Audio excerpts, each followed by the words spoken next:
Le 13h, Ophélie Fontana. Bienvenue à vous à la une de ce journal. Faire le plein entraîne des inégalités. Les propriétaires d'une carte carburant ont un avantage qui n'est plus équitable vu la hausse des prix.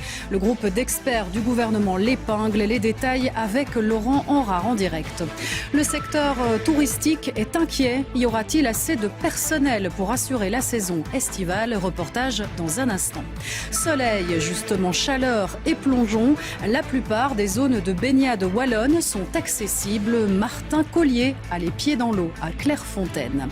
Le parc de Yellowstone aux États-Unis est par contre fermé. La pluie a fait des dégâts.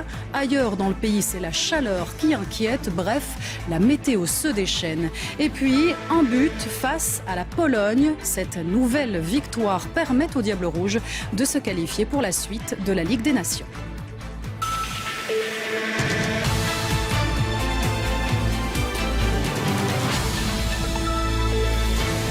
Bonjour et merci d'être avec nous. Quand cela va-t-il s'arrêter? J'imagine que vous vous posez la question tous les jours, tant les prix ne cessent d'augmenter. Preuve encore avec le diesel. Dès demain, nouvelle augmentation.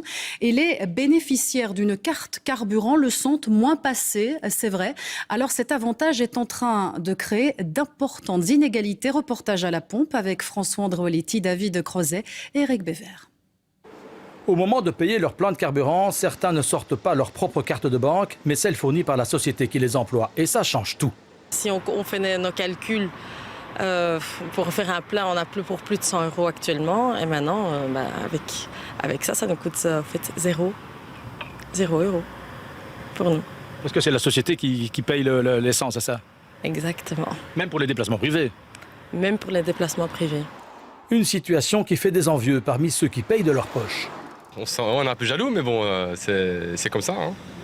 Ce sont des avantages qu'ils ont, on en a d'autres et c'est pas grave. Ça fait pas mal de jaloux, je crois, dans les sièges auprès des citoyens. Je pense que là, il y en a pas mal qui se disent qu'il y en a qui bénéficient quand même de pas mal de choses, il y en a d'autres qui bénéficient pas de tout ça et qui n'en ont pas les moyens. Le gouvernement fédéral examine actuellement des mesures pour sauvegarder le pouvoir d'achat des Belges. Cet économiste fait partie des experts consultés. Depuis toujours, on vit dans une société où il y a bien sûr des différences, il y a bien sûr des inégalités, mais ce qui est en train de se passer pour le moment, c'est que des différences qui n'étaient pas trop prégnantes, pas trop lourdes de conséquences jusque maintenant, deviennent des inégalités. Quelqu'un qui avait une carte carburant avant la crise, mais maintenant, évidemment, l'avantage apporté par cette carte carburant explose en même temps que l'explosion des prix du carburant. Tout ça fait que des différences deviennent des inégalités et parfois des inégalités lourdes. Sentiment partagé à la pompe. C'est un peu une inégalité carrément quoi. Parce que c'est quoi minimum 300 € par mois je dirais. Quand on a 2 voitures ou 150 pour une voiture, mais ouais c'est un budget. Hein. Comment aider les uns sans trop désavantager les autres, tout en ménageant les finances publiques? Comme la météo, les prochains jours vont être chauds au gouvernement. Et oui, puisque trouver des solutions à cette crise, c'est la mission du gouvernement. Le fédéral a d'ailleurs mandaté des experts pour l'aider avec un premier rapport très attendu et remis aujourd'hui. Alors Laurent Henrard, que contient-il ? Eh bien, toute une série de recommandations, des mesures qui pourraient être prises pour aider le pouvoir d'achat tout en veillant à la compétitivité des entreprises. Car le gouvernement fédéral est face à un dilemme, à un équilibre délicat autour de cette question. Comment apporter du souffle aux ménages sans en faire payer la note aux employeurs? Alors, le rapport qui est présenté en ce moment ici derrière moi dresse tout d'abord un constat. Il y a d'une part le choc des prix énergétiques qui appauvrit l'économie et d'autre part l'indexation automatique des salaires qui reporte une grosse partie de ce choc sur les entreprises. Cela veut-il dire qu'on va toucher à l'indexation automatique des salaires? Non, a déjà répondu le Premier ministre Alexander De Croo, même si certains demandent qu'on examine de manière approfondie ce système pour voir s'il y a des éléments à corriger. Autre piste de réflexion, c'est de travailler notamment sur le taux de TVA sur l'énergie, c'est de travailler sur la formation des prix des marchés énergétiques ou encore de voir comment on peut inciter davantage la population à isoler beaucoup mieux son logement. Voilà pour tous des exemples qui sont cités dans ce rapport. C'est donc la prise de connaissance en ce moment. Ensuite, ce sera bien sûr l'heure des discussions entre partis, chacun défendant ses idées. Et puis le gros axe, c'est évidemment de voir comment aider la population, d'autant que l'inflation ne touche pas tout le monde de la même manière. Il y aura après l'arbitrage, l'heure du choix, le compromis, un processus qui va donc prendre quelques semaines.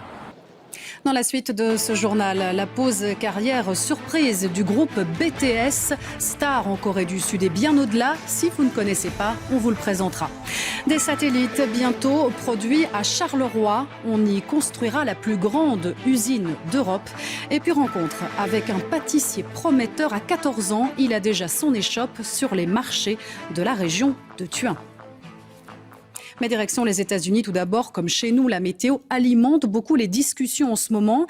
Il y a aussi une vague de chaleur, mais également des orages et des inondations. Tout dépend en fait des régions. Ce qui est sûr, c'est que le réchauffement climatique se manifeste de manière contrastée. Un Américain sur 3 en subit les conséquences. Voyons cela avec Isabelle Husson et Philippe Antoine. Un chemin du parc Yellowstone dimanche dernier. Ces conducteurs ont de la chance, ils s'en sortent avec une belle frayeur. Tout comme les habitants de cette maison quelques kilomètres plus loin, qui assistent, impuissants, à sa disparition dans une rivière en furie. Nous sommes toujours dans ce même parc national du Yellowstone, à cheval sur 3 États américains, un parc dont tous les accès sont désormais fermés après les pluies torrentielles de ces derniers jours. 2500 km plus au sud, c'est une vague de chaleur qui s'abat sur plusieurs États, dont le Texas ou encore l'Alabama. De quoi rendre pénible le travail, notamment à l'intérieur de ce food truck.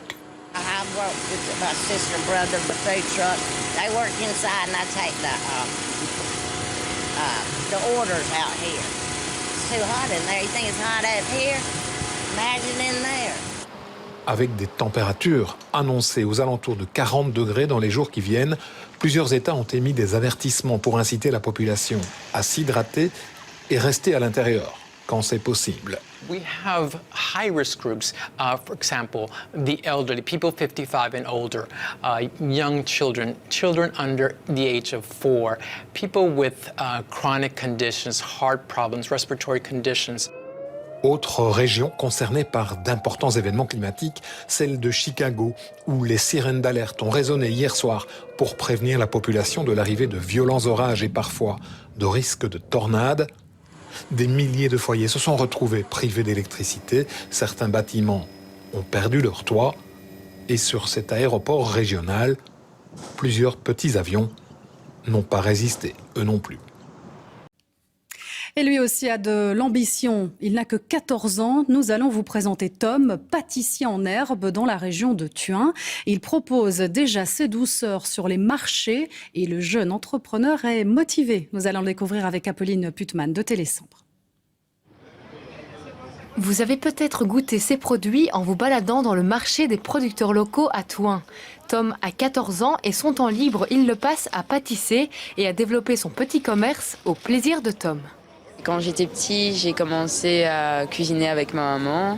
Et puis après, j'ai commencé tout seul à aller en 5e, 6e primaire. Et puis j'ai continué. Et j'ai contacté Catherine Leroy qui s'occupe des marchés des producteurs locaux. Et alors elle a dit que c'était une super chouette idée. Et voilà, après ça s'est fait tout doucement. C'est une passion du coup, c'est plus pour penser à autre chose, etc. Tom gère comme un pro tant le côté pâtisserie que le côté marketing de son beau projet. Il propose des douceurs à base de produits locaux. Ici, c'est toutes des pâtisseries, des pains, craquelins, etc. que je fais avec des produits locaux et que je fais moi-même avant l'école ou après l'école en fonction de l'emploi du temps. Nous avons des pains que je fais avec la farine Césarès. C'est une farine de Stré. Des œufs, c'est Bienheureux, c'est Aragny. Et voilà, le beurre, c'est de la ferme, etc., du pavé.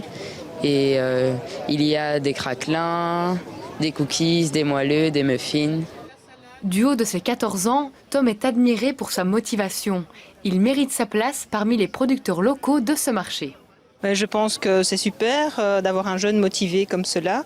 Ça fait maintenant 2 ans, si je dis pas de bêtises, qu'il est avec nous et avec des super produits. Donc je pense que c'est vraiment quelque chose de très bien, un bel exemple. C'est un super projet parce que je trouve qu'à son âge, il n'y a pas beaucoup de jeunes qui seraient capables de faire...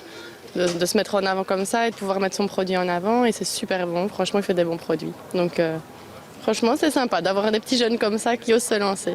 Il y a des habitués qui reviennent chaque fois. Du coup, comme c'est 1 fois par mois, ils viennent tous les mois. Et sinon, des gens qui découvrent ou voilà. Pour la suite, le jeune pâtissier va débuter des études dans l'ORECA afin de réaliser son rêve et d'y travailler. Un rêve qu'il anticipe dès maintenant puisque les bénéfices engendrés sur ce marché sont destinés à l'achat d'un futur commerce. Et puis en tennis, nous venons d'apprendre l'élimination de David Goffin au premier tour du tournoi sur gazon de Halle en Allemagne. Le Belge a été battu 6-3, 6-2 par le tout nouveau numéro 1 mondial, le Russe Daniil Medvedev. Et voilà pour ce tour de l'actualité. À suivre la météo de Daniela Prepeliuk et puis bien sûr, affaire conclue. Bon après-midi à vous, sous le soleil ou ailleurs et à demain.